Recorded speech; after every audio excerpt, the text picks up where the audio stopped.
জ্বালানি সংকটে পাম্পে ভিড় কমছেই না। ফিলিং স্টেশনে তেল সরবরাহের সবশেষ তথ্য জানাতে খুলনা থেকে যুক্ত হচ্ছেন সহকর্মী রামিম চৌধুরী।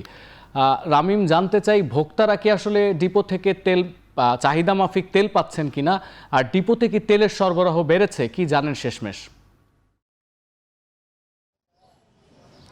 সতীর্থ, খুলনায় কিন্তু প্রত্যেকটি তেলের পাম্পে একই রকম অবস্থা। গত কয়েকদিন ধরে আমরা দেখছি যে তেলের পাম্পগুলোতে কিন্তু ব্যাপক ভিড়। সকাল থেকে শুরু হয়ে কিন্তু যতক্ষণ পর্যন্ত পেট্রোল পাম্পগুলোতে তেল থাকছে ততক্ষণ পর্যন্ত কিন্তু তেল সরবরাহ করছে এখানকার পেট্রোল পাম্পগুলোর যারা কর্মকর্তারা রয়েছেন তারা। এই মুহূর্তে আপনি দেখতেই পাচ্ছেন আমি কেসিসির একটি পেট্রোল পাম্পে রয়েছি এবং এখানে কিন্তু এখনও পর্যন্ত পেট্রোল নিতে বা অকটেন নেওয়ার জন্য যানবাহনের ভিড় কিন্তু এখনও পর্যন্ত রয়েছে।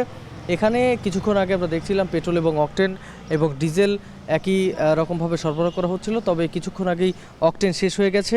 এখন মোটরসাইকেলগুলোতে বা অন্যান্য যে যানবাহনগুলোতে সেগুলোতে পেট্রোল নেওয়া হচ্ছে এবং আলাদাভাবে ডিজেল চালিত যে যানবাহন রয়েছে তাতে ডিজেল সরবরাহ করা হচ্ছে। বেশিরভাগ যানবাহন পেট্রোল পাম্পগুলোতে কিন্তু একই রকম অবস্থা।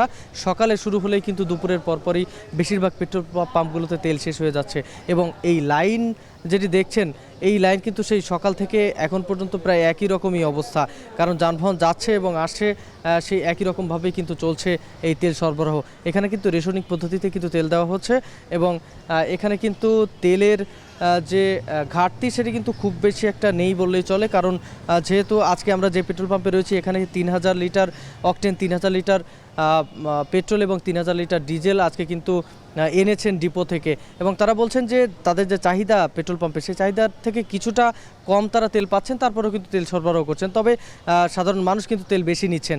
তো সব মিলিয়ে বলে চলে যে পেট্রোল পাম্পগুলোতে তেলের সরবরাহ ভালো থাকলেও কিন্তু তেলের চাহিদা কিন্তু অনেক বেশি। তো এই ছিল আমার কাছে সবশেষ খবর খুলনা থেকে। খুলনা থেকে যুক্ত হয়েছিলেন সহকর্মী রামিম চৌধুরী।